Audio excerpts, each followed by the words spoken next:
जिंदगी कैलू बात बात तो बर्बादे रही हो।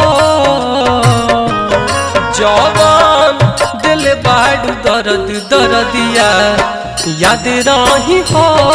जवान दिल बाड़ू दर्द दर्दिया याद रही हो।